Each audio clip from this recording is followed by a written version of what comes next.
কুমারটুলি, ইসলামপুর। নদীর শান্ত বুক ছুঁয়ে দাঁড়িয়ে থাকা এক চিরচেনা কিন্তু হারিয়ে যাওয়া শহর। ঠিক পেছনেই রয়েছে জমিদার খাজা আলিমুল্লাহর বাসভবন। এই পূর্বপুরুষের হাত ধরেই ঢাকার আধুনিকায়নের সূচনা হয়।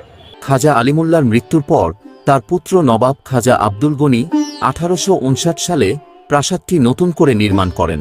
এটি আজকের ঢাকার অহংকার, আহসান মঞ্জিল। খাজা আলিমুল্লাহর এই কুঠিবাড়িটি কালের বিবর্তনে হয়ে উঠেছে বাংলার ইতিহাসের এক অনন্য স্থাপত্য। নবাব বাড়ির পাশেই ছিল মির্জা গোলাম পীরের বাড়ি এবং তারপর সেন্ট থমাস চার্চের মিস্টার রেভারেন্ড শেপার্ডের বাসভবন। গাছের ঘন সারির পেছনে উকি দেওয়া এই ভবনটি ছিল তৎকালীন আদালত কাচারি, ব্রিটিশ বিচার ব্যবস্থার এক গুরুত্বপূর্ণ কেন্দ্র।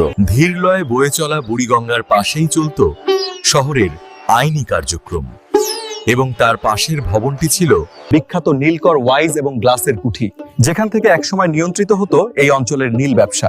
স্থাপত্যে এর ইউরোপীয় ছাপ স্পষ্ট।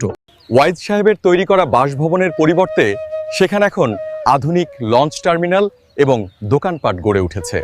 তবে তার স্মৃতি বহনকারী ওয়াইজঘাট নামটি আজও ঢাকার মানচিত্রে উজ্জ্বল হয়ে আছে।